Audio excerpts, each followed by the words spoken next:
Coronel, otra cosa que preocupa al resto de la población, digamos, los dictámenes consisten en qué cosa, en las sentencias. Ese aspecto jurídico no es de mi competencia. Yo no estoy en condiciones de poder darle una información de esa naturaleza. Coronel, ¿cuántos detenidos hay aquí en este momento en el estadio? Mire, en este momento, entre los 3.500 y 4.000. ¿Por qué digo esto? Porque hay mucha gente que está en estos momentos en los controles de salida, pero al mismo tiempo, como ustedes pudieron comprobar, hay otros que están ingresando. Entonces es una fluctuante que solamente en la noche y muy tarde puede establecerse las cantidades definitivas.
Yo llegué en octubre del año 73 detenida, venía detenida primero por carabineros y después por investigaciones, traída directamente acá al Estadio Nacional, a la piscina. Las mujeres estábamos en ese momento en la piscina. Como te decía, yo creo que este es un país lleno de contradicciones, con una amnesia bastante fuerte en algunos sectores.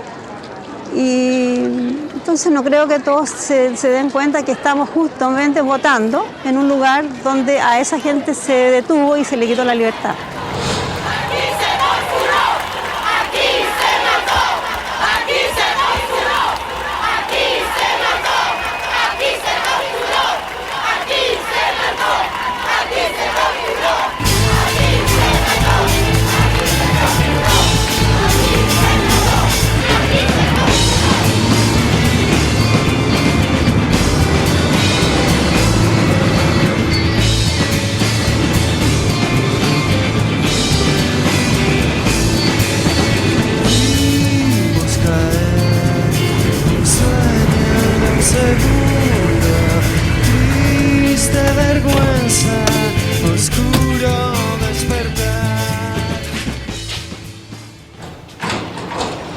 Bueno, nosotros llegamos la noche del 16 de septiembre, quizás, la madrugada del 17. Veníamos de la Escuela de Especialidades de la FACH. Vinimos en un bus que venía repleto de pobladores de la legua, en un viaje que fue muy tortuoso, con golpes durante todo el viaje, y de pronto llegamos al estadio. Yo me di cuenta cuando bajamos corriendo y vi la estructura de la maratón del estadio. Y ahí entramos por este pasillo, entre medio de un bosque de fusiles, uniformes, y a nosotros nos pusieron una muralla ahí con las piernas abiertas, mientras la gente de la legua pasaba hacia adentro, y los iban tomando de a uno en un ritual muy brutal. Ahora, era una sensación de pavor, de hasta dónde podía llegar el límite de tratar brutalmente a seres absolutamente indefensos, absolutamente entregados y que no tenían nada que decir.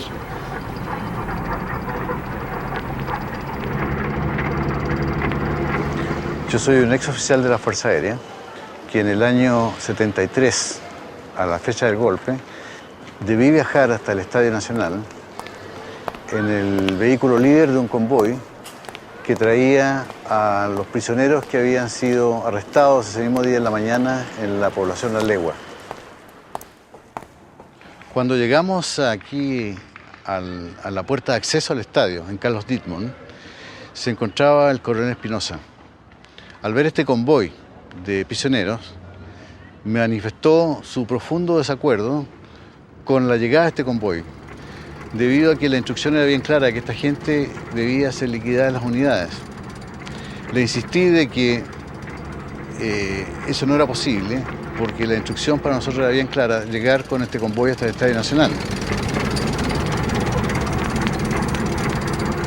Y ahí nos trajeron acá al estadio, lo esperaron ahí un montón de estos compadres uniformados, qué sé yo, con casco, metralleta y todo.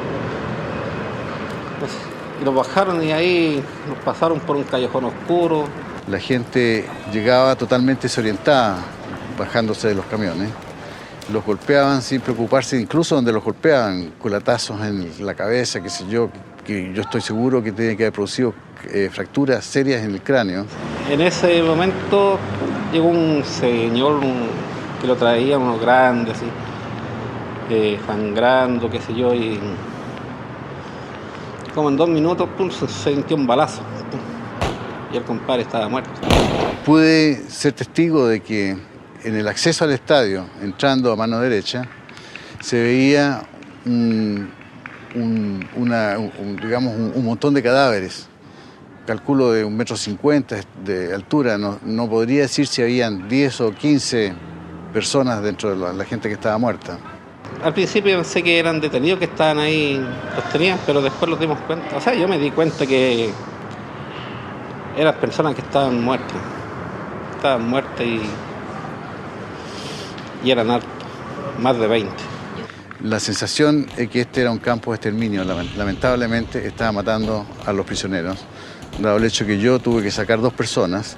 No sé quiénes fueron, no sé por qué lo habían fusilado, y tampoco sé la cantidad de gente que otras personas tuvieron que sacar desde acá. No se sabe eso, no sabemos los nombres y yo creo que tampoco es muy probable que nunca se sepa quiénes fueron.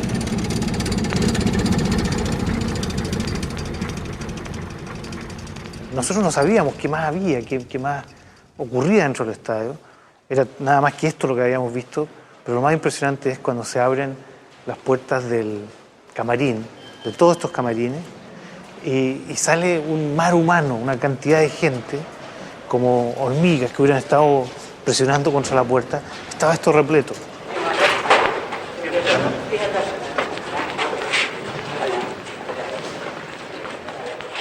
Después, en otro momento, yo pido permiso para ir al baño, ¿ya?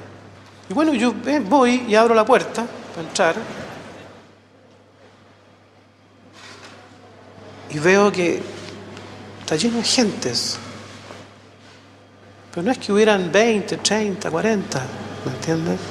Si abrimos un camarín de esto, yo te digo que adentro habían 150 personas, no me lo vas a creer, porque no caben 150 personas.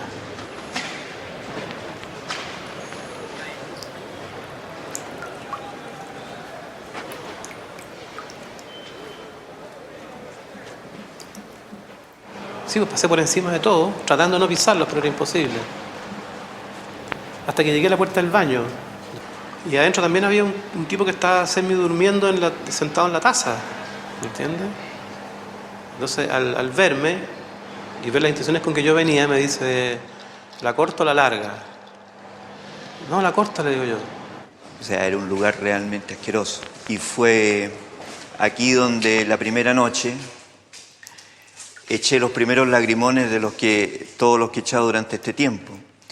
Por buscar un lugar, hacía mucho frío, un buen lugar para dormir, un compañero, entre comillas, me dio un puñete en la boca del estómago para él ocupar ese lugar.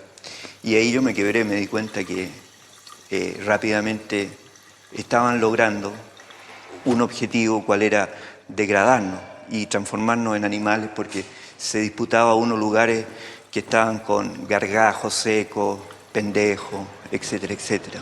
Lo más que recuerdo es la organización que había que tener para dormir en la noche, porque se apagaba la luz temprano y había que estar ya organizado para que la gente pudiera caber. Y aquí, a mi lado, estaba el Mario. No digo los apellidos porque no sé si ellos me lo permiten. Estaba Andrés, estaba Guillermo, estaba el Gato, Entonces nosotros nos acostábamos tratando de que las cabezas nos quedaran como cerca, ¿ya? Y como los zapatos eran la almohada, también era una forma de hacer la broma, de decir, oye, puta que tenéis fuerte la almohada. Aquí había gente que llegaba muy mal. Había gente que tenía costillas fracturadas, que tenía la cabeza rota, que le habían botado dientes a culatazo, que le hacían heridas con yatagán en la espalda, que la quemaban con encendedores, que le pegaban en la planta de los pies, técnica seguramente importada. Entonces esa gente sufría, porque si tú estás golpeado y empiezas a sentir frío, los músculos te duelen mucho más y no dejaban dormir. Pero uno no necesitaba dormir, lo único que uno quería es que esa gente dejara de sufrir. Y así estábamos. Hasta cuando de repente veíamos que empezaba a cambiar la luz ahí en la ventana y sentíamos que estaba amaneciendo.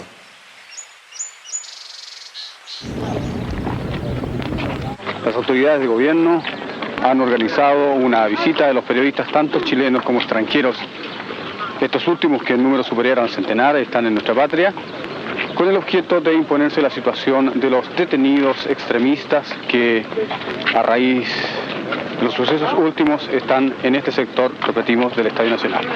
El coronel Espinosa ha dispuesto la forma en que se va a realizar esta visita y en nombre de mi personal quiero expresar el agrado de verlos aquí. Nosotros, como ellos, estábamos un tanto desconectados del mundo exterior. Los buses de los periodistas salieron del Hotel Carrera y ingresaron por aquí, eran por lo menos 2, tal vez 3, y nos bajaron aquí a la prensa y con tan poco tino los militares que justo en ese instante en que nos bajamos, estábamos aglomerados antes que nos dejaran entrar, llegó un bus lleno de prisioneros y lo hicieron bajarse aquí mismo. Así que toda la prensa corrió a ver eso y los milicos nos agarraron a culatazo, que no fue muy buenas relaciones públicas con la prensa. Así que empezó en mal pie la lavada de cara de la Junta Militar aquí en el estadio.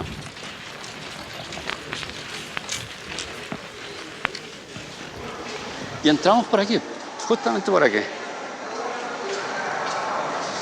Y mi hermano, que yo no sabía que venía esto, mi hermano era fotógrafo también, que después mataron, tiene una imagen muy bonita justo en este instante donde la prensa sale aquí y se ven, qué sé yo, unos 10, 20 periodistas y se ve toda esta cuestión, porque el impacto de luz es muy fuerte aquí cuando uno cambia de esta penumbra al sol aquí, es asombroso,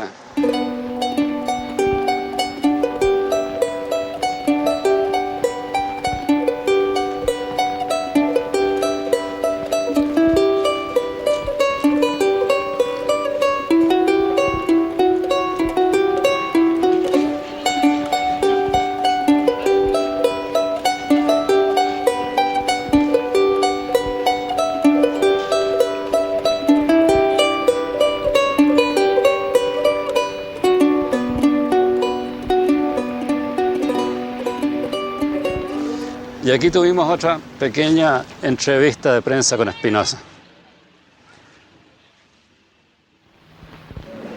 Coronel, ¿y cómo se desarrolla un día común de los detenidos? Comienza con la levantada, el baño, enseguida el desayuno y después entonces salen ellos a tomar el sol si el día está bonito. Los periodistas por naturaleza somos escépticos y nadie se iba a tragar este show de la Junta. Yo, habiendo estado preso el día antes, sabía que este era el 15% de los presos que estaban adentro. La primera visita de prensa que hicieron los colegas, nos sacaron a nosotros los camarines y nos instalaron aquí. De repente fue una sensación tan... era como volver a la luz, de alguna manera. ¿Ah? Y ver la cancha, ¿ya? Y ese verde brillante, que yo no sé en qué estado mental estaba yo, ¿me entendís? Pero como que por un instante, por una décima de segundo, yo dije, van a salir jugadores a la cancha y va a haber un partido aquí. ¿Ah? Y realmente no, pues bueno, si estoy preso. ¿Sí?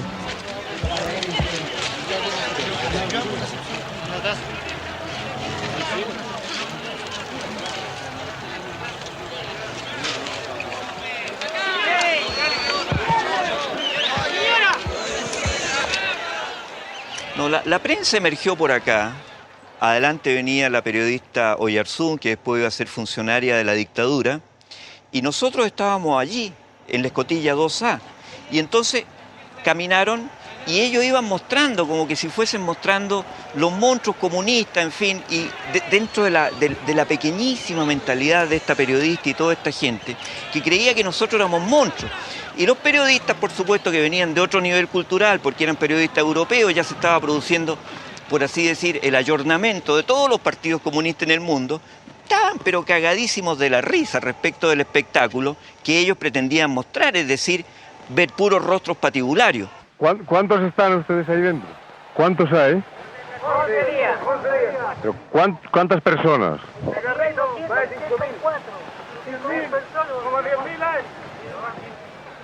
¿Y comer comen? ¿Qué comen?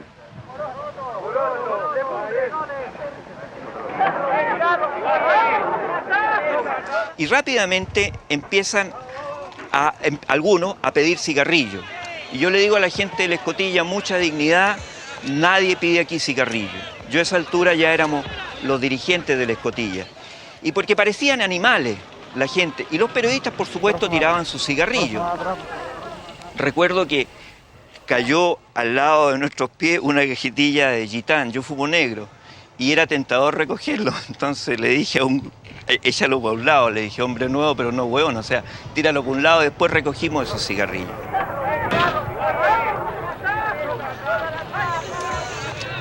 Y bueno, como les recuerdo siempre, la entrada de la prensa mundial, ellos llegaron hasta acá, porque el curita,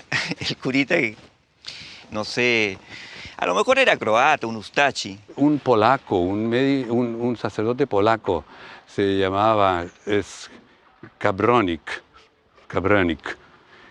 Skabronik habló por los altoparlantes aquí un día al hacer una misa e hizo un sermón pidiéndole a todos los detenidos que se arrepintieran de todos los crímenes que habían cometido, que abandonaran el marxismo, el comunismo, que se entregaran a Dios y que si se arrepentían no les iba a pasar nada, que había que ayudar a este país a construirlo de otra manera y que éramos todos hermanos.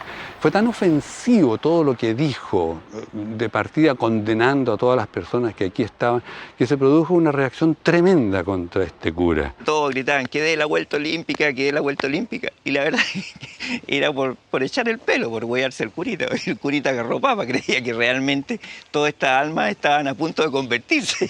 Y el curita dijo, puta, 8.000 hueones para convertirlo, hueón, y tiraba los cigarrillos, en fin. Y un teniente más avispado, seguramente de la inteligencia militar, se dio cuenta que era huevo y cortaron aquí más o menos todo el paso.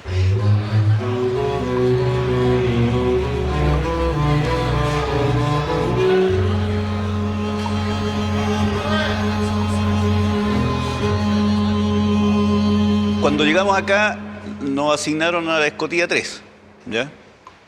Y esto era nuestro dormitorio, ¿ya?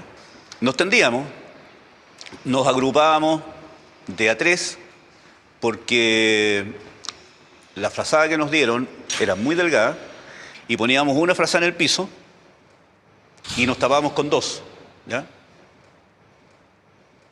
Alguna vez alguien se consiguió un par de hojas de afeitar y yo creo que sería como la mejor publicidad. Ahora ya no existe la hoja de afeitar. No sé, de repente nos habremos afeitado 40 con una hoja. Bueno, ahí había una línea imaginaria de la cual no te dejaban pasar cuando nos encerraban, que era como a las 6 de la tarde. Y en la mañana, cuando nos dejaban salir, normalmente Este era el lugar a donde me dirigía para mirar hacia arriba si se había incrementado el número de entradas de prisioneros y hacia abajo para disputar los mejores lugares y rápidamente empezar a organizar la rutina diaria. Un domingo, ¿no?, nos ponían marchas pero a todo volumen, ¿ya? Las típicas marchas militares, pues la Raseski, no me acuerdo los nombres ahora, pero todo esto así resonaban, ¿me entiendes? Resonaban.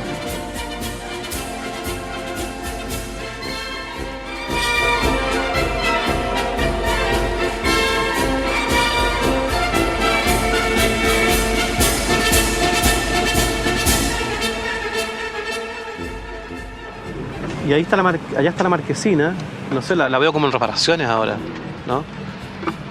Y ahí tú veías los militares que se asomaban a escuchar, qué sé yo.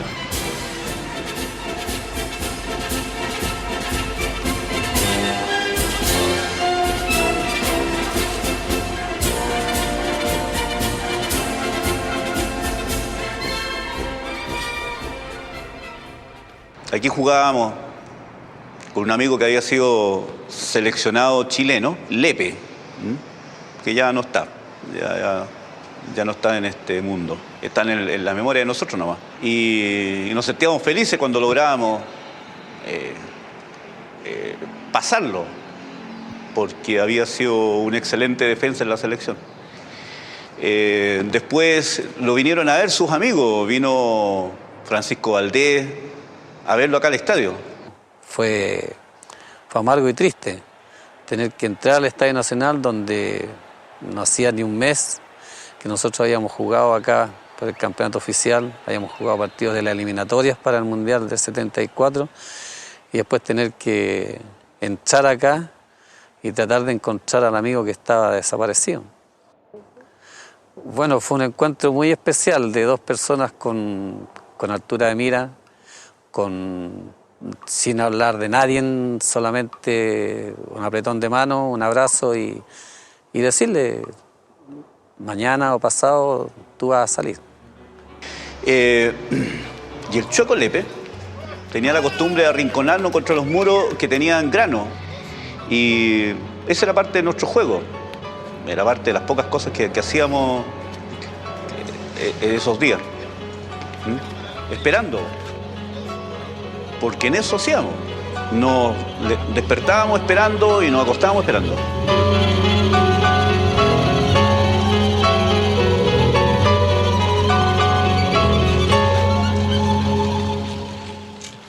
Se construyeron damitas con cualquier cosa, incluso con... Yo te digo, me acuerdo que sobre todo con la envoltorio de los chocolates se hacían cosas, como piezas, incluso piezas así para jugar ajedrez, torrecitas las hacían. Una de las entretenciones era ver cortar el pasto. Era con una máquina motor, ¿no?, que iba de un lado al otro de la cancha.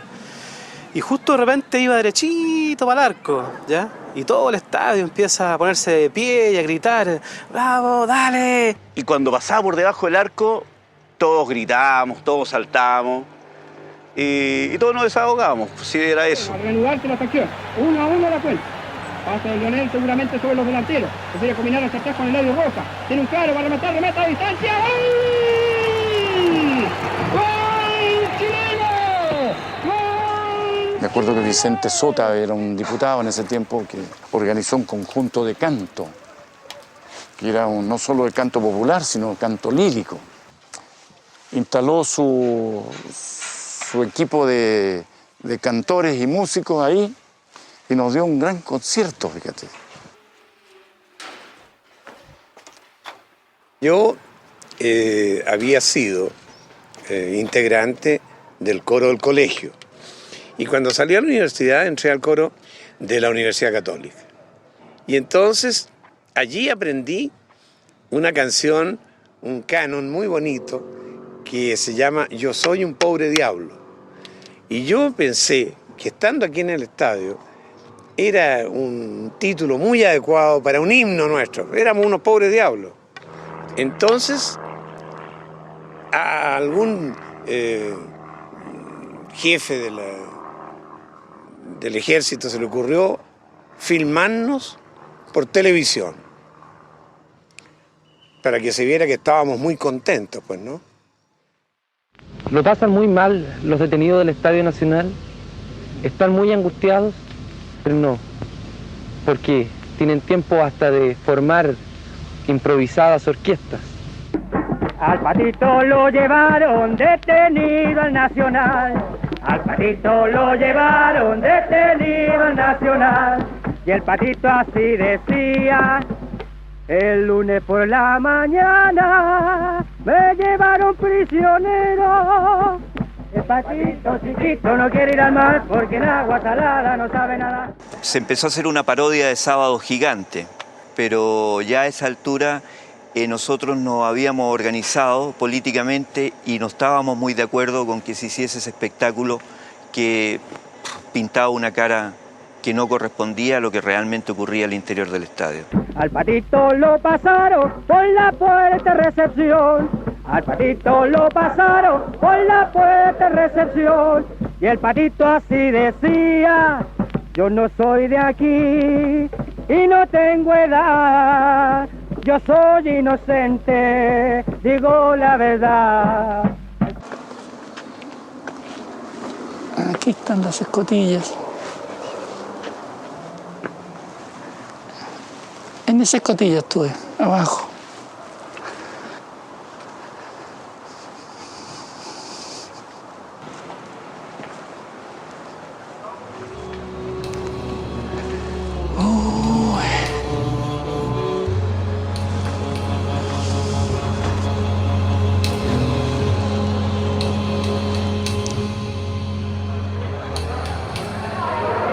Hay torturado con Yatagán. Que no se preocupen, Iván Padre. Nos peleamos por ahora este huequito. Está todo rayado, está todo rayado. Todo esto está rayado. Frases para la historia.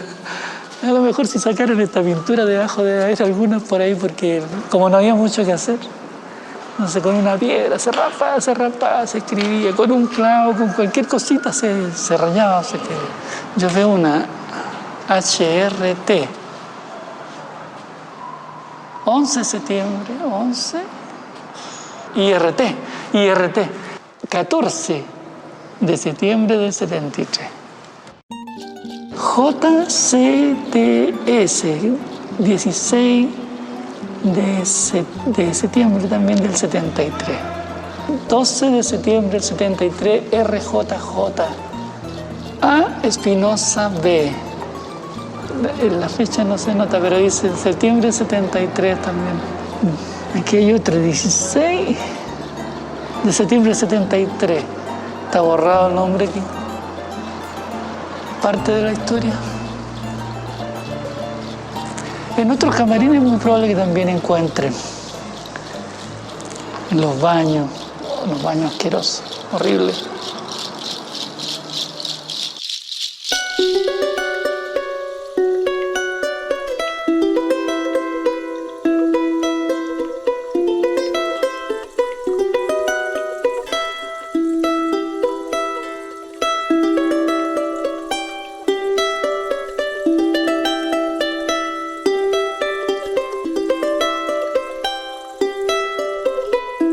Mira, yo fui detenido el 17 de octubre de 1973. Era una operación de asilo que estábamos tratando de hacer y que felizmente prosperó. Cada uno tenía su historia detrás, la mía era muy simple. La pude contar desde un comienzo porque por lo demás siempre los demás compañeros nos interrogaban para cerciorarse de que efectivamente éramos prisioneros reales y no infiltrados dentro del grupo.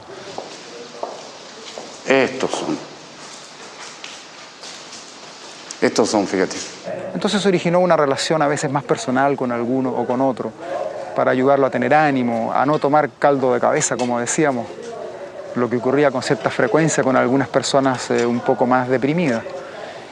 Y llegó un momento en que Un grupo de ellos me pidió algo más específico. Me dijeron, ¿por qué no celebras una misa aquí en el estadio? Y me acuerdo que el cura, no sé en qué parte se puso, agarró una mesita y se improvisó una mesita, creo que fue por aquí, esta parte. Tomó una marraqueta de uno de los presos y la partió, la picoteó como para darle a las palomas, así miga a las palomas, pero más grande. Y dijo, vamos a comulgar con esto, que esta marraqueta será la hostia. Y una vez que terminamos, y terminamos con un abrazo de paz, dándonos la paz unos con otros muy emotivo, todo el mundo fue a darle la paz también a los conscriptos. Y cuando yo los abordé y me encontré con ellos, estaban los dos chicos llorando a mares, conmovidos, emocionados. O sea, eran seres humanos tan comunes y corrientes como nosotros. Pero claro, había una ideología sobre ellos que los llevaba a actuar como tal vez no lo habrían pensado jamás. Yo tuve la sensación, ¿ya?, de que a mí en un momento no se me consideraba como nada, ¿me entendí? Como algo, como ni siquiera como un ser humano, o sea, por el solo hecho de haber entrado acá tenía que ser alguien de la peor especie, así.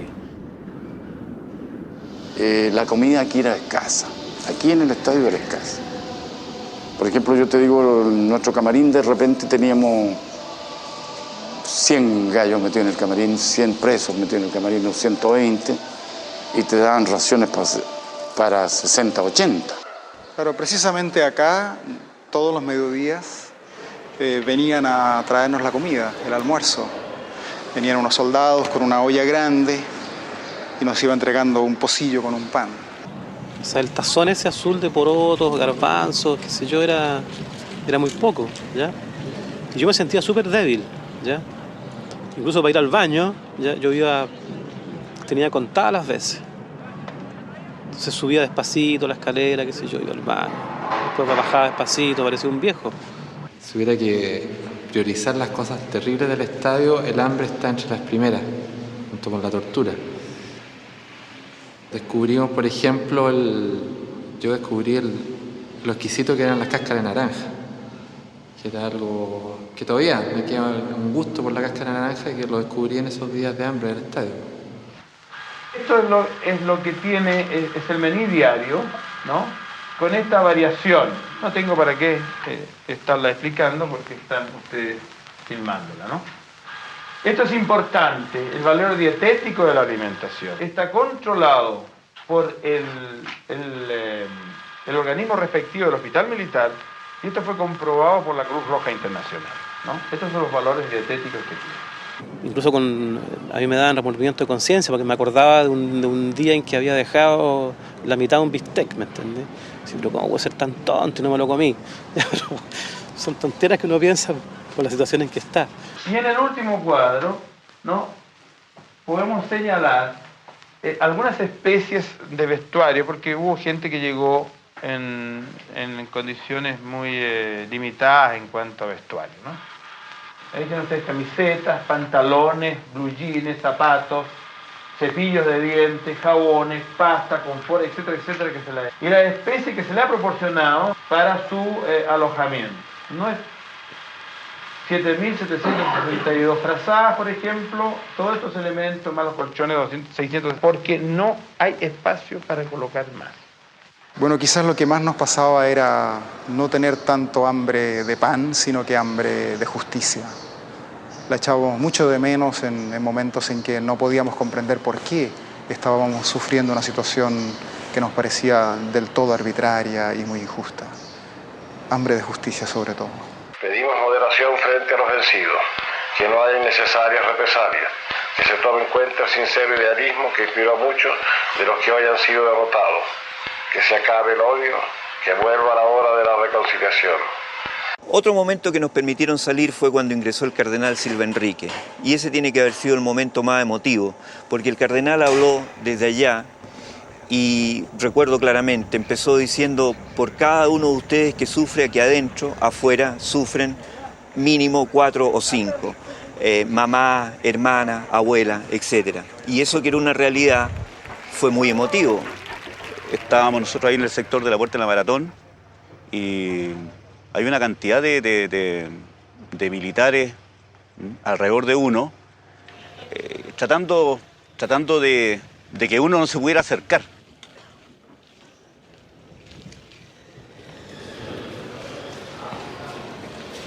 y llegó a ver al camarín, visitó a varias personas. Yo lo que me recuerdo es que le dijo, no sé cómo se llamaba, por decir un nombre, Roberto, tú aquí, pero tú, ¿cómo puede ser? Llorando el cardenal. De ahí en adelante nos dimos cuenta que el cardenal, como efectivamente lo fue, sería el más firme apoyo que nosotros tendríamos a partir de aquel momento.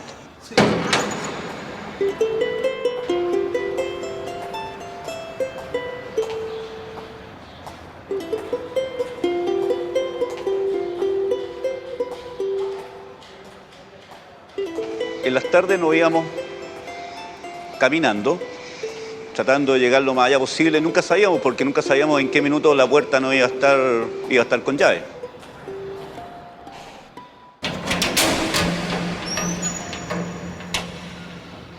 Y hacíamos este camino conversando, tratando de encontrar una explicación. Yo creo que pocas veces se ha buscado tanto una explicación a un hecho. Por aquí ya veíamos la piscina. Aquí veníamos a mirar las mujeres. Nos hacíamos señas, nos abrazamos. Creíamos distinguir a todo el mundo, pero al final yo creo que mucho de eso no era cierto.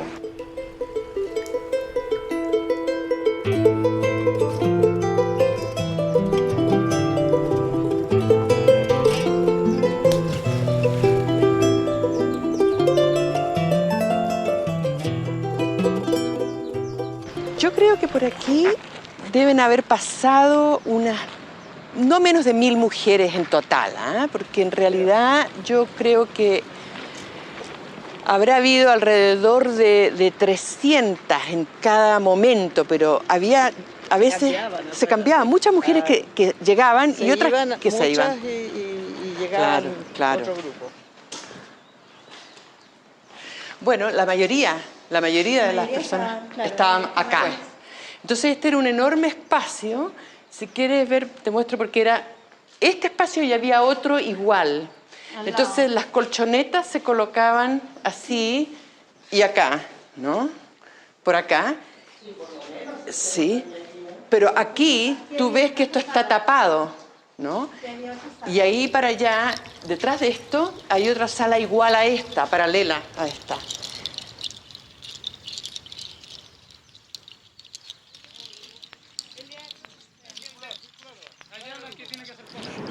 Hubo mucho abuso de violencia contra las mujeres, de abuso sexual, de manoseo, de denigrarlas en su físico, en su integridad.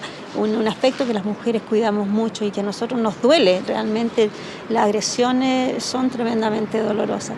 Por ejemplo, hubo 2 muchachas aquí que me consultaron a través de otras personas, porque yo no las vi, pero me llegó el mensaje directo de ellas, sumamente preocupadas, porque habían sido violadas y tenían temor de quedar embarazadas. Por ejemplo, uno de los que estaba detenido conmigo, que llegó muy torturado, contó que a él lo llevaron al lugar donde estaban las mujeres y lo quisieron obligar a que violara a un par de mujeres. Y él estaba tan golpeado que ni por razones éticas ni por razones físicas pudo hacerlo. Entonces, delante de él, unos soldados violaron a esa mujer. Nosotros podíamos ver a los autos y podíamos ver la gente que estaba parada afuera y se paraban en el bandejón central que existía en esa época. Había un gran bandejón de tierra nada más y allí se paraban los familiares, entonces nos hacíamos señas. Así, pues las señas eran así, está bien, estamos bien, estamos así. La Clara una vez no apareció, yo desesperada preguntaba por la chiquitita, las trenzas, y ellas me decían que no estaba, que estaba durmiendo, estaba adentro de la piscina, la tenían castigada.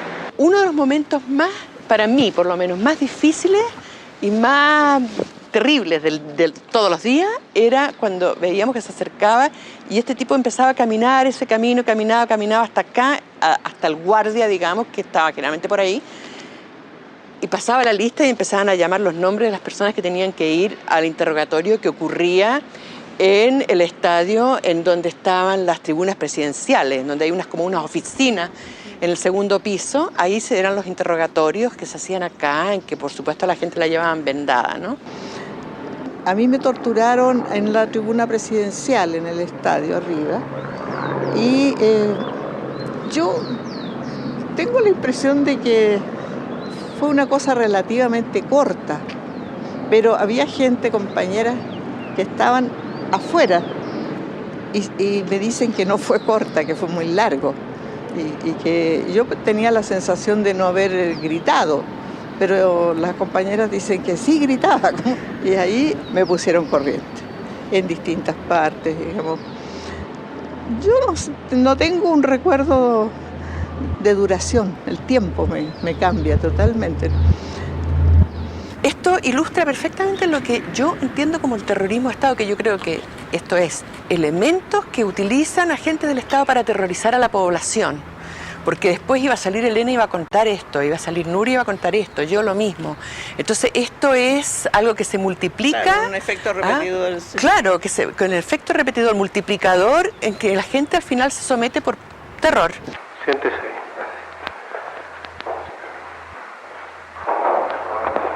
¿Cuál es su nombre? Richard Elías Mesa Báez. ¿Usted no es militante de ningún partido de izquierda, me dice? No soy militante de ningún partido. Ni de izquierda ni de derecha. Ni de izquierda ni de derecha.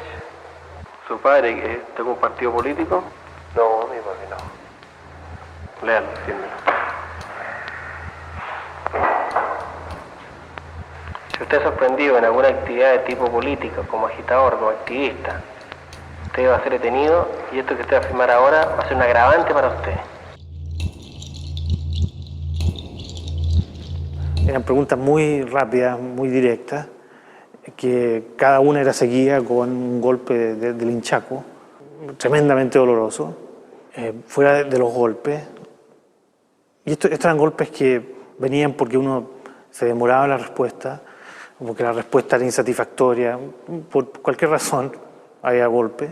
Cuando estaba con las manos contra la muralla, que me hacían con cigarrillos en los dedos.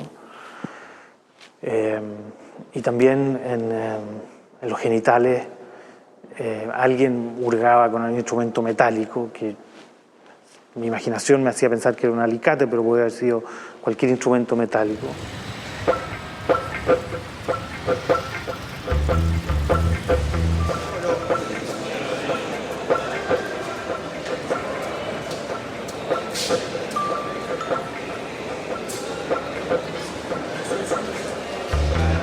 ¿Nunca participó en ningún tipo de tortura? En ninguna, nunca.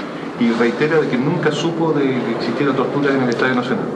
Por supuesto que después se supo que hubo, y me enteré de ello. ¿Cuándo se enteró? Unas pocas semanas, meses después. Por lo menos identifiqué dos. Una la identifiqué después por una asociación de una cara que yo había visto circular por el estadio con una voz que sentí, que escuché dentro de la sesión de interrogatorio. Entonces después, cuando yo escuchaba esa voz, sabía qué cara era. Y era una cara de una persona completamente normal. Tan normal que una persona que después vi en los diarios como una persona que se desempeñaba en la empresa privada, salía en la página social del Mercurio. Y luego esta otra persona que identifiqué directamente, que vi su rostro, que no se volvió más hasta que lo vi muchos años después. Una de las personas con la que yo dormía era una niñita de 20 años que venía de Arica. Fue muy castigada, muy golpeada cuando recién llegó. La colgaron en unas escalas así y la golpearon, estaba llena de moretones. Bueno, pero esta niñita conversaba con el teniente, que era el jefe de la guardia, ella tenía 20, él tenía 21. Y entonces se enamoraron. Se enamoraron los dos.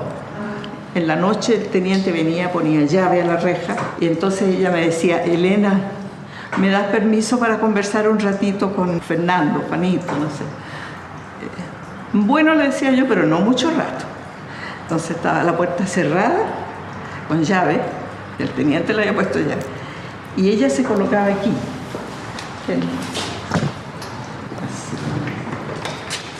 Así. Ahí, en este pedacito se ponía ella y aquí pololeaban a través de la reja. Entonces yo le veía los puros pies. Y después de un rato se entraban, se despedían. Y él a todo esto fue a visitar a los padres de ella y después él se retiró del ejército. Pero fue un amor así, se enamoraron, esas cosas que pasan. Había algunos soldaditos de estos que eran conscriptos de provincias que traían, ¿no? Claro. Entonces que estaban sumamente solos y se sentían muy mal. Tampoco ellos entendían mucho lo que estaba pasando y tampoco les gustaba. Muertos de miedo, además. Y muertos de miedo también ellos, ¿no? Porque en realidad obviamente sabrían de cosas que nosotras no sabíamos que pasaban en los regimientos. Entonces me acuerdo que había uno de Antofagasta que yo le dije, oye, mira, anda y llama a mi mamá, le di el teléfono cuando tenga salida y llámala para que te inviten a almorzar, en fin. Y lo hizo así. Y él nos dijo, mire, es que el domingo tengo libre, no tengo dónde comer, yo no soy de aquí. Si alguien vive cerca para ir a almorzar y no perderme, yo les ofrezco llevar un mensaje, traer algo. Así lo hicimos, ¿no? Yo seguía leyendo mi libro, que era Los Pasos Perdidos de Alejo Carpentier. Y detrás de mí, bueno, estaba a unas 2 bancas más atrás un muchacho, como se acostumbraba, con un fusil ametralladora vigilándome. Y de repente el muchacho me dice, yo soy un conscripto de Antofagasta, yo soy estudiante de sociología. Pensaba, un estudiante de sociología en Antofagasta no podía ser sino tal vez una persona en la posición social en que estábamos nosotros, ¿no? Y me daba a mí la impresión de cuántos de los muchachos que nos estaban vigilando no estarían en la misma situación. La impresión más fuerte que me causó eso a mí es pensar de que en realidad éramos prisioneros de prisioneros. Yo siempre me pregunto qué será de esos niños soldados, les decía. ¿Dónde estarán ahora? Tienen 14 años, 15 años, 16 cuando mucho. ¿Estarán en el ejército? ¿Estarán vivos?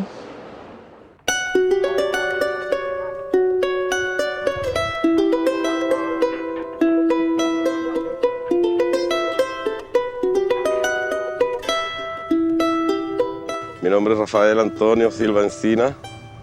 El año 73, por ahí, bueno, finales de octubre, creo yo, la fecha exacta no me acuerdo. Yo estaba cumpliendo con mi servicio militar en el regimiento Rancagua de Arica y nos trajeron a hacer guardia acá al Estadio Nacional. Yo me encontré con algo para mí terrible. Mi hermano menor estaba detenido acá en el estadio y antes de llegar aquí nos dijeron de que hasta conversar con ellos era como pasarse al enemigo y que también nos podían fusilar y siempre nos decían que si nos mandaban a disparar, el oficial se ponía atrás y si uno no disparaba, le disparaban a uno. Le mandamos a decir a mi hermano que él estaba enfermo de la garganta y que pidiera permiso para ir a la enfermería que estaban acá atrás, estaban ahí en unas carpas, la carpa de campaña que era la enfermería atendida por gente de la Cruz Roja. Entonces el suboficial gritó un guardia. Entonces la trampa estaba que mis compañeros de Arica que venían conmigo afirmaron al guardia real, que era un guardia de Punta Arenas, y me metí yo. Entonces mi hermano se dio vuelta y el suboficial me dijo, llévate detenido a la enfermería. Y mi hermano se dio vuelta y se puso las manos acá en la cabeza, en la nuca. Entonces para atrás me decía, apúntame. Yo sabía usar un fusil, pero igual me dio miedo que se fuera a disparar, que fuera a pasar, no sé, algo fortuito y que pudiera matar a mi hermano. Bueno, y el solo hecho de apuntarlo era sentirse podrido, sentirse mal, como yo voy a estar apuntando a mi hermano. Cosa que salimos de las rejas para afuera y él me dijo dónde estaba la carpa de campaña. Y caminamos para allá, yo lo único que hacía, yo tenía como 100 cigarros, parece, porque había escasez de cigarros. Entonces le daba cigarros sueltos y le daba, y mi hermano no tenía dónde echar más cigarros porque, aparte que la ropa toda rota, los zapatos rotos, flaco, el pelo cortado a machetazo, porque dijo, después me contó él que se lo habían cortado con un yatagán. Y entonces no tenía bolsillo bueno, yo creo, no le dejaron ni bolsillo bueno. Entonces no hallaba dónde meter cigarro, yo le daba cigarro, pero llorábamos nada más los dos. Mi mamá llegaba a visitarme con un amigo, vecino de la legua. Entonces, lo terrible era de que mi amita estaba vieja, yo creo que más vieja que ahora. Canosa, más canosa que ahora. Chiquitita más que ahora y de negro entera. Entonces nos daban permiso de juntarnos un rato con ellos allá afuera, pero mi mamá no conversaba conmigo. Me preguntaba cosas y cuando yo estaba contestando ella estaba en otra. Ella quería que sus ojos treparan. Qué terrible.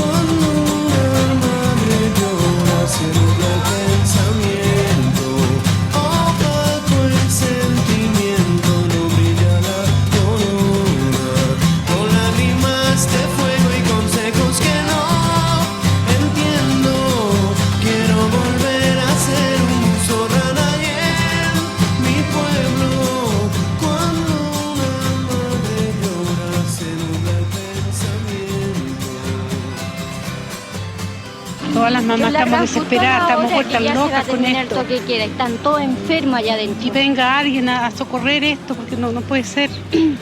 Estamos desesperados todos, no dormimos, no hay nada. Familiares enteros.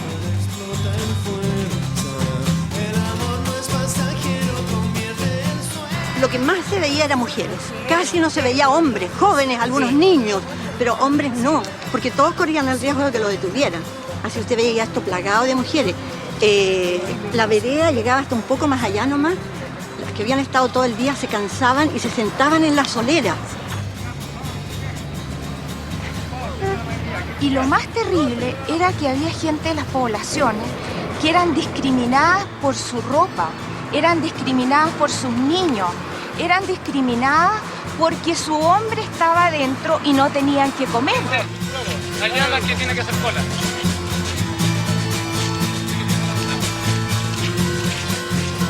Disolver los grupos, por favor. Ninguna sabía si esto a ciencia cierta, si aquí había o no había la gente que nosotros estábamos buscando. Bueno, y a raíz de eso, las personas que salían, corríamos. Tú sabes de fulano, sabes de fulano, aterrorizados. Por favor, aterrorizados. No, por favor, no me preguntes, por favor, no me digas nada, no, nada. Este cariño enfermo, si no existiera el mar, tal vez te querría menos. Si no existiera el mar, tal vez te querría menos. Si no existiera el mar, tal vez te querría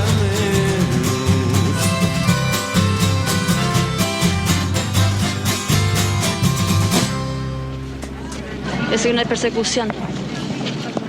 Está de injusto que en Chile mi marido es uno de los que está injusto. ¿Sabes qué? Una experiencia que viví yo de una señora que estaba muy mal, estaba pero mal, y decía, allá está ese que ven ustedes allá es mi marido. Imagínate la distancia que hay de aquí a esos balcones, no se alcanza a distinguir a nadie. O sea, ese es mi marido, el que está silbando es mi marido. Decían con los pañuelos, un triángulo, un cuadrado, hacían un flamear de pañuelos. Yo no le respondía de acá.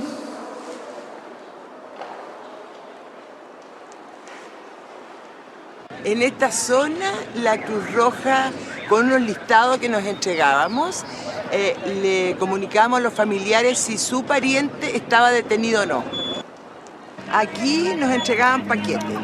Los paquetes con unos carros especiales los llevábamos hacia el estadio, los guardábamos, los abríamos, porque habían dos situaciones que había que abrir el paquete. Una, porque muchas veces venían con alimentos perecibles. Y muchas veces también para que no vinieran con algún elemento que ellos pudiesen atentar contra su vida. Armas. No, nunca encontramos nada, la verdad. No, jamás.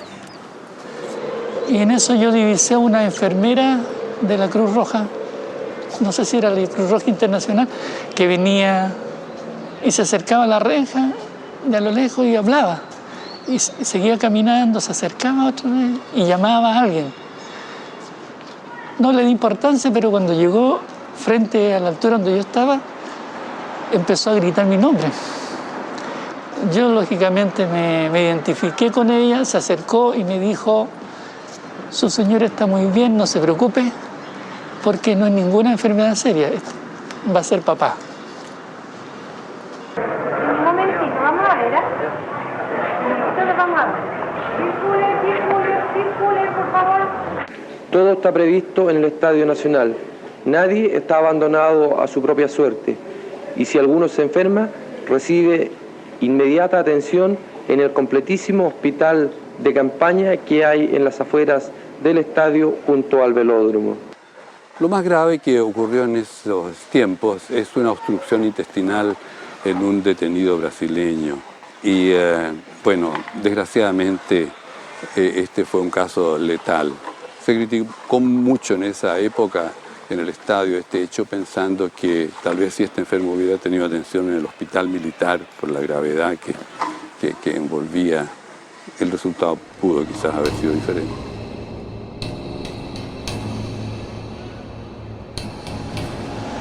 Vi a un grupo de gentes, hombres, compañeros, que tenían guardapolvo blanco absolutamente ensangrentado.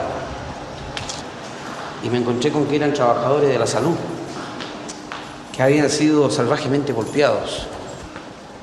Yo llegué solo, pero me parecía mentira que donde yo había cosechado mis primeras grandes alegrías en el terreno profesional, esté también cosechando mis más grandes penas de aquel momento, ¿no? Ya han acortado la distancia. Mira el tiro de esquina.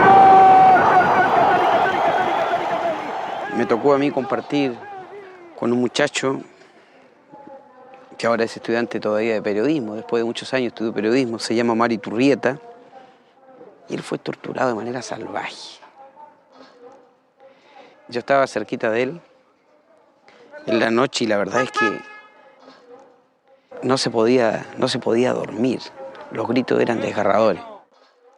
Entonces eso te va creando además un problema psicológico, porque al otro día tú decías, a mí me toca mañana. Entonces tú ya llegabas debilitado, digamos, al interrogatorio. Que a mí se me efectuó allá atrás, en el velódromo del Estadio Nacional. Me llamo Juan René Muñoz Alarcón. Soy ex dirigente del Partido Socialista. Renuncié porque no estaba de acuerdo con algunas cosas. Los servicios de seguridad me encapucharon y me pasaron por las diferentes secciones donde estaban los detenidos. Reconocí a bastante gente, muchos de ellos murieron, y yo soy responsable de sus muertes, por el solo hecho de haberlos reconocido.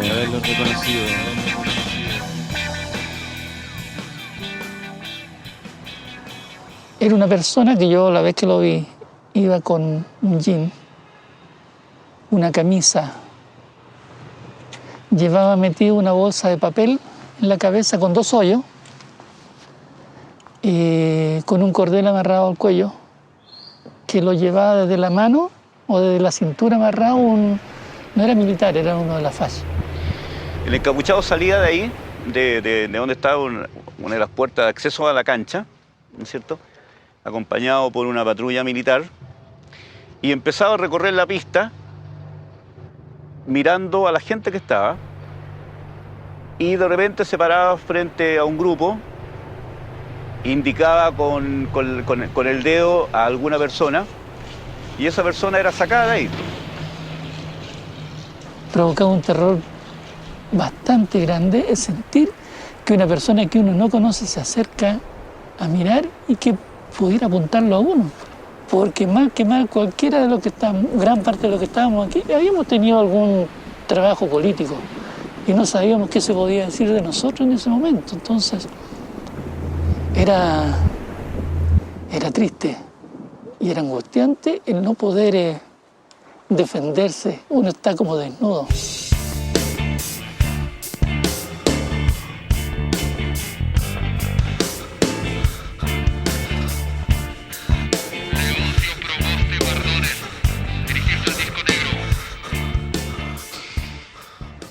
el disco negro estaba a esa altura más o menos? Bueno, el disco negro era primero el terror que tenían los presos. Que era un disco negro que colocaron justo frente a la tribuna presidencial, ¿no? Casi al borde de la cancha. Bueno, ese punto negro que estaba allí era signo de tortura. Quien era llamado para allá era para ser torturado. Entonces cuando el compañero iba saliendo siempre había se le daba mucho ánimo, se le gritaba, se le palmoteaba. Yo todas las veces que vine al disco negro nunca fue para salir en libertad, sino que para ir al velódromo. Así que me llamaron 7 veces. Yo soy uno de los que tengo un buen récord en eso, de interrogatorios allá en el velódromo, que eran, seguramente ustedes están informados, eran interrogatorios, yo te diría bestiales. Así.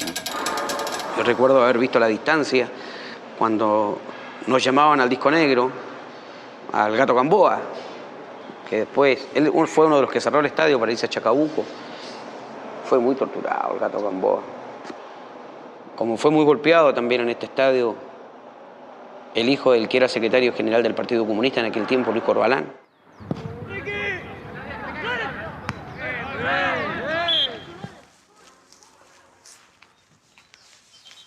Bueno, este era un camino que con todos los presos, toda la gente que estaba detenida en el estadio sabía que lo hacía, cuando caminaba hacia el velódromo, lo hacía con sus propios pies. De vuelta ya no existía ninguna seguridad de eso. Lo más probable es que volvieran del brazo de sus compañeros, metidos en unas frazadas como camilla.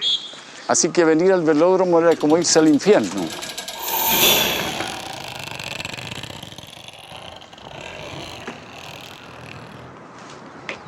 Cuesta recordarse de esto, porque por primera vez en esta entrevista que he sentido algo distinto. No de rencor, ni cosa por el estilo, sino una cosa como que se te aprieta el corazón, como dicen mis abuelas. Esto está igual, oye. Claro que estaba pintado en esa época, ¿no? Igual.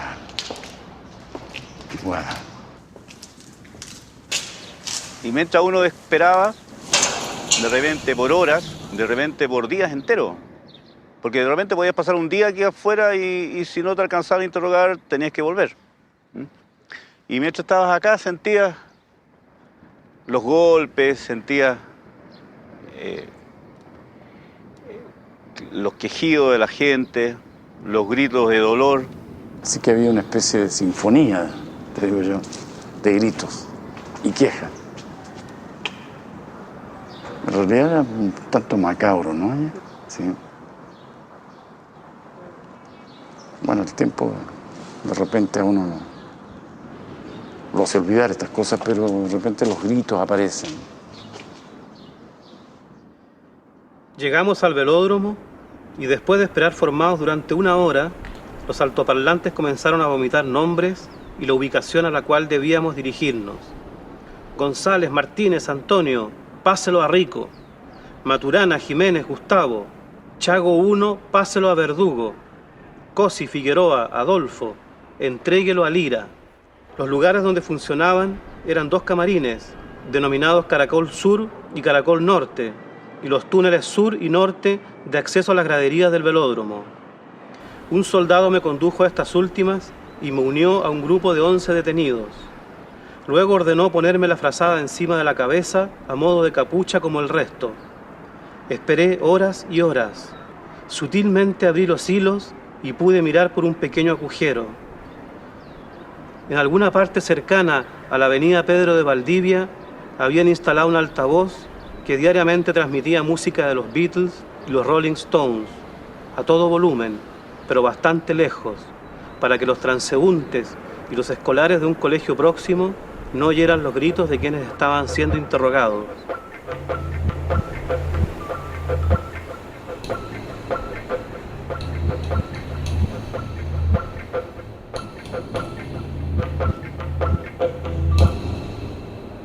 Aquí había una mesa, ¿ya?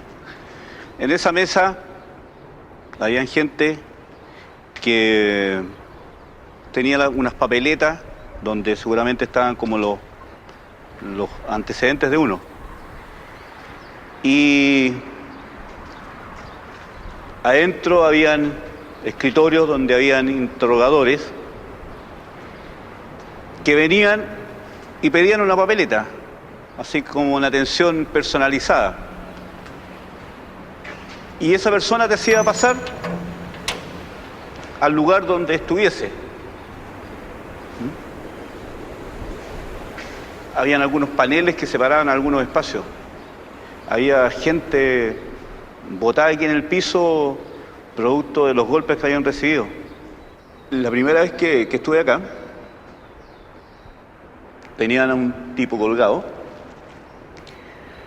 y le hacían preguntas, y el oficial que lo interrogaba le puso el encendedor en la pera y le hacía preguntas y lo quemaba.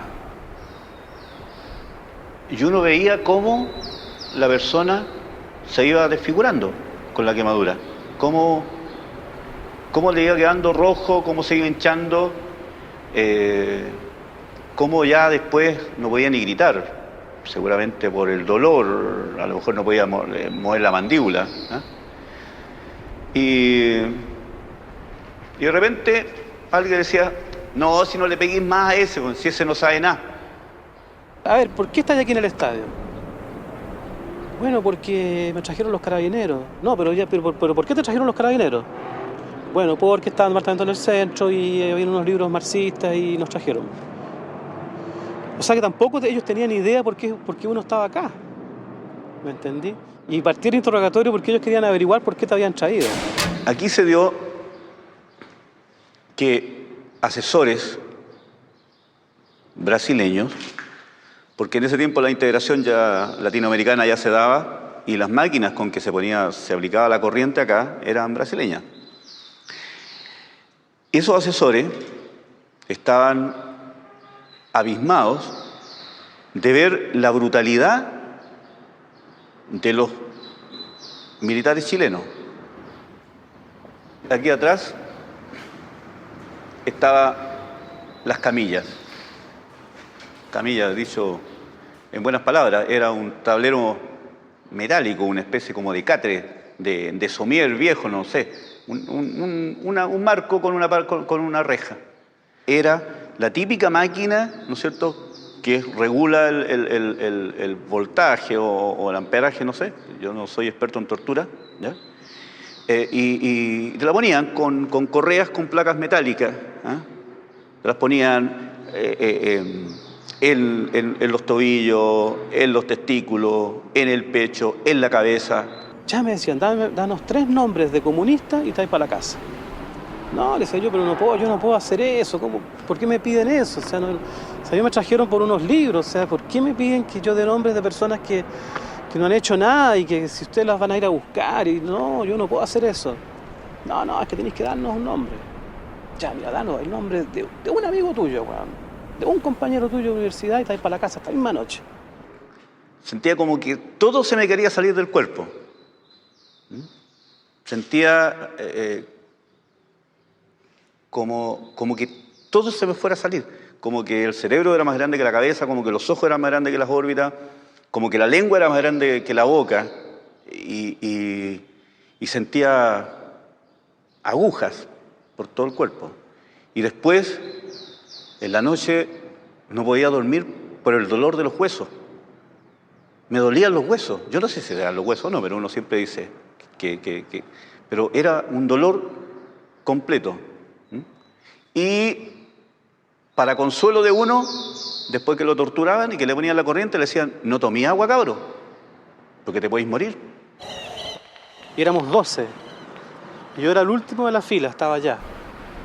Entonces de repente llegó el soldado que nos custodiaba y dice, a ver, ¿quién quiere ir al baño? Y nadie responde. Ya, dice, entonces, con ganas o sin ganas de ir al baño, vamos a ir todos al baño. Ya, pararse inmediatamente. Entonces nos hace ponernos de pie, ya, y que lo sigamos. Y todo esto uno seguía, yo caminaba siguiendo los pasos del anterior porque estaba con la frazada, encapuchado. Entonces nos sacó por aquí para allá. Y de repente entre la maleza agarra una malla de nylon que estaba llena de manzana y naranja. Nos dice, ya, hueones, cómanse el tiro una naranja y una manzana cada uno y rápido, hueón. Y agáchense, porque si me pillan, hueón, estoy cagado. Y ya cuando nos volvimos a sentar acá, uno de nosotros le dice, gracias, mi soldado. Y el soldado grita, y nadie habla, ¿entendido? Al primero que hable lo hago pebre. Y se fue. Cuando uno le pegan y lo torturan y lo friegan y le preguntan cosas, uno transpira mucho. Así se empapa, pero también no solo transpira, saliva, las mucosidades salen, le cuesta respirar. Entonces me dieron un periodo de descanso que también ellos lo aprovechan. En el intertanto aparece un médico, que generalmente uno no le puede ver la vista porque está vendado. Una vez que entra a la cámara de tortura uno tiene vendada la vista. Entonces se te examina y tengo entendido que daba el visto bueno que uno resistía a otra sesión de tortura.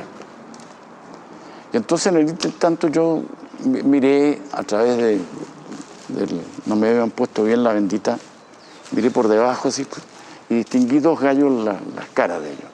Pero los escuché lo que conversaban y uno le decía, vamos a hacerle un repaso suave así, o rápido a este gallo, porque le dijo a las 5:20 me está esperando, desde las 5:20 me va a esperar en la puerta del Rex mi mujer porque vamos a ir a ver El Padrino. O sea, él tenía perfectamente separadas las cosas. Él me pegaba hasta las 5:15, a las 5:20, a las 5:15 partía y a las 5:20 se encontraba con su mujer. Y nunca lo entendió. Nunca entendió, y por eso yo siempre he querido como saber qué es lo que... ¿Cómo es esa persona? O sea, ¿cómo esa persona es capaz de pararse de aquí, ¿no es cierto?, después de haber dejado a una persona convertida en un guiñapo, lavarse las manos, irse para su casa y abrazar a sus hijos. Ahí le pegaron un balazo a una persona. Vi aquí. De aquí salieron hubo una balacera hacia el estadio, de allá se sintió. Y empezaron a salir mucha gente. Y de ahí salió un hombre con una persona desnuda, acá. Y sonó un balazo y cayó. Y yo recibí una bofetada y me obligaron a ponerme la frazada.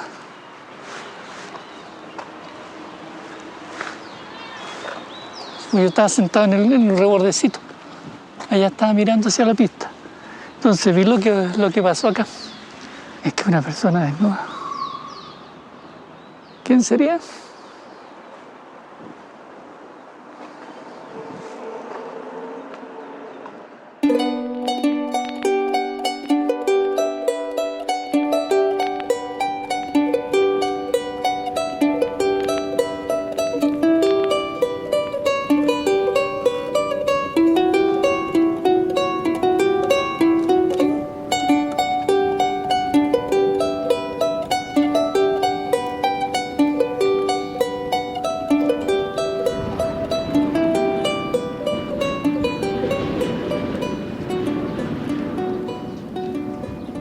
Un grupo de extranjeros, son 132 en total, que a esta hora alcanzan su libertad condicional.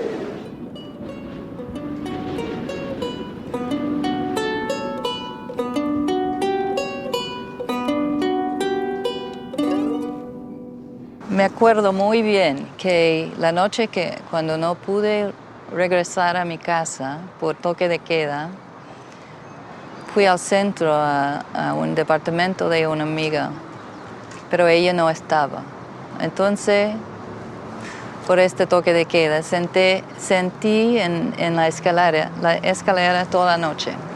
Podría ver el estadio y todas las luces quemando toda la noche. Y después de fui a mi casa y fue totalmente allanado. Y más tarde, durante este día, aprendí que mi esposo fue en el estadio en esta noche, cuando yo estaba mirando. Apelo a la memoria de todos los compañeros, de todos los hombres que pasaron por el estadio, para ver si alguno recuerda a un argentino que le decían Oscar el chileno y ver si me pueden dar alguna información para poder reconstruir su historia. Estas fotos son del 5 de septiembre del 73, de la estación Retiro, en Buenos Aires. En ese momento Oscar partía, como él decía, a organizar, porque si no Chile iba a ser un inmenso cementerio colectivo, de lo cual casi no se equivocó. Esta soy yo a los 23 años, él tenía 24 años, y esta fue la última vez que lo vi.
El estadio estuvo abierto como un campo de detenidos aquí por 2 meses aproximadamente. Y hubo de cerrarse porque debía realizarse aquí un match para la Copa Mundial de Fútbol entre Chile y la Unión Soviética, y la Unión Soviética decidió que no venía porque esto era un campo de concentración. Yo recuerdo que de un día para otro nos comunicaron que ningún prisionero podía salir a las graderías porque vendría precisamente una comisión internacional a ver el estadio, en qué condiciones estaba para el partido por las eliminatorias al Mundial que tenía Chile con la Unión Soviética. Entonces, efectivamente, ese día desde muy temprano nadie pudo salir a las graderías y estuvimos celosamente guardados, incluso custodiados por los soldados para que nadie pudiera escaparse. Sin embargo, a través de unas rendijas pudimos ver a estos señores gordos que se movían por el campo, por el pasto, y daba la impresión que encontraban todo muy correcto.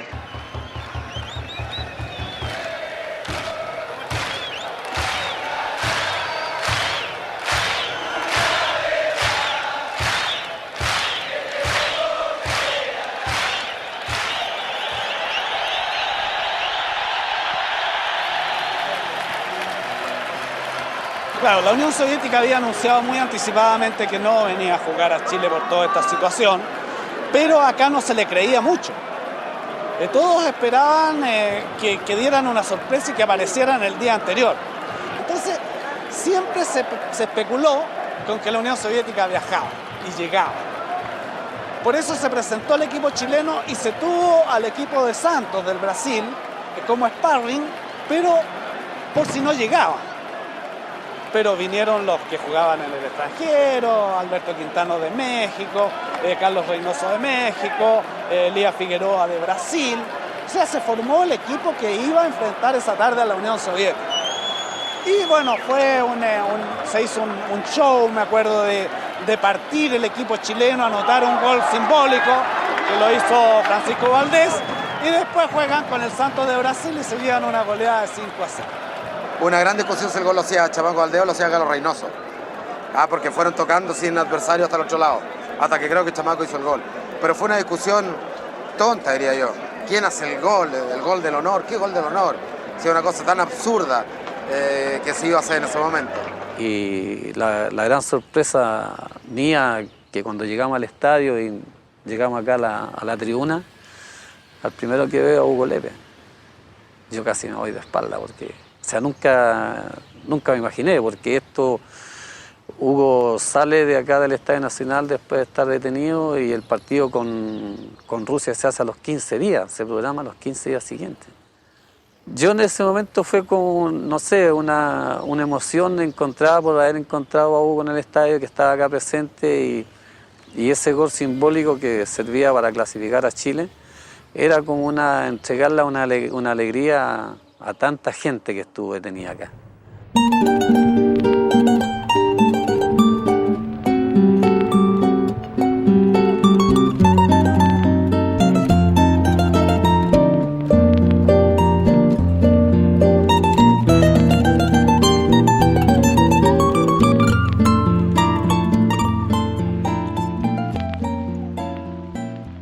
Entonces a las personas que llevaron a Chacabuco les permitieron a sus familiares que vinieran a visitarlo y les trajeran colchones, frazadas, víveres, termos, sacos de dormir, y lo dejaron entrar para adentro de la cancha. Y los presos por arriba. Me acuerdo que estaban casi todos allá, en ese sector, en la tribuna Andes. Entonces fue terrible porque al abrir las puertas de acá, nosotros estábamos del otro lado, miramos a la gente desesperada como entraba y gritando, gimiendo, llamando a sus familiares. Hubo escenas, oye, tan dramáticas, pero tan tiernas también. De gente que se despedía de los presos, con una ternura y una fuerza, que uno se iba contento, fíjate. Eso fue uno de los momentos más intensos que yo recuerdo, emocionales, en mi vida. El encuentro con Patricia, porque era sentir que se derrumbaba una cosa tan importante por la que se había luchado, la esperanza de la gente. Y la condición en que estábamos, en que por último cada uno quería salvar lo poco que era su individualidad, ¿no? Su pareja, su familia.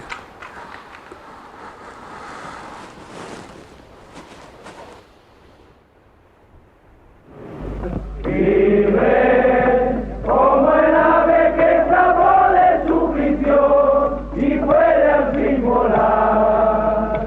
Libre como el viento que recoge mi lamento y mi pesar. Camino sin cesar detrás de la verdad y saber lo que es al fin la libertad.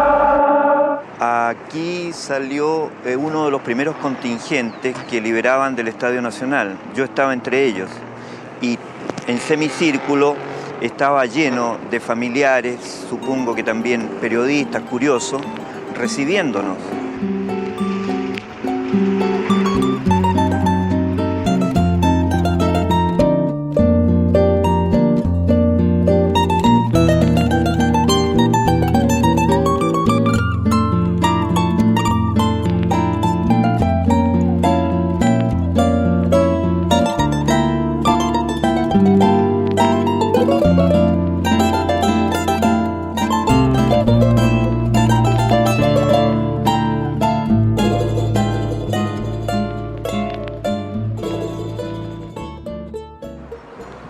Y ahí se me abalanzó la gente que estaba tratando de saber de sus presos, a tratar de si yo recordaba haber visto, me mostraban fotografías, me mostraban esto, lo otro.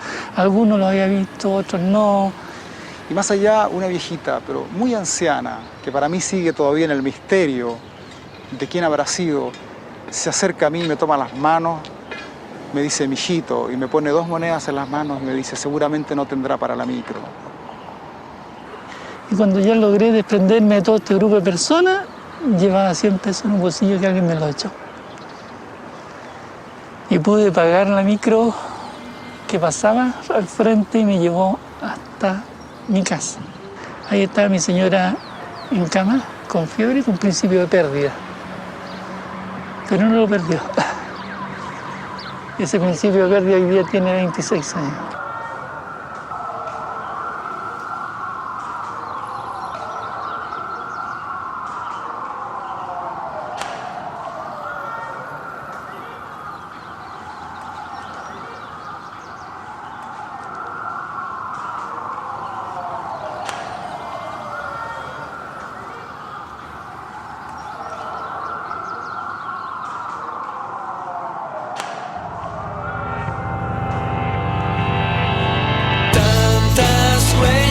Cicatrizar sin una explicación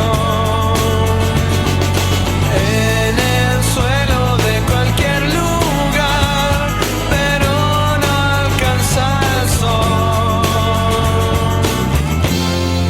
donde la realidad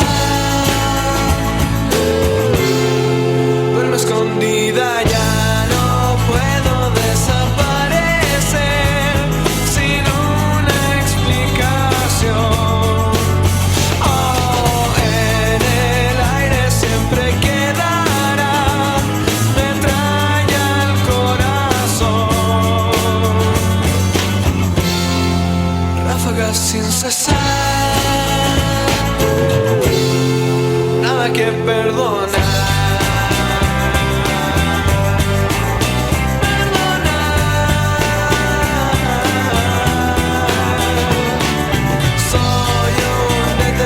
Soy mi sueño, no descansa, desaparecido voy. Soy un detenido, soy mi sueño, no descansa, desaparecido voy. He aprendido a abrazar la soledad.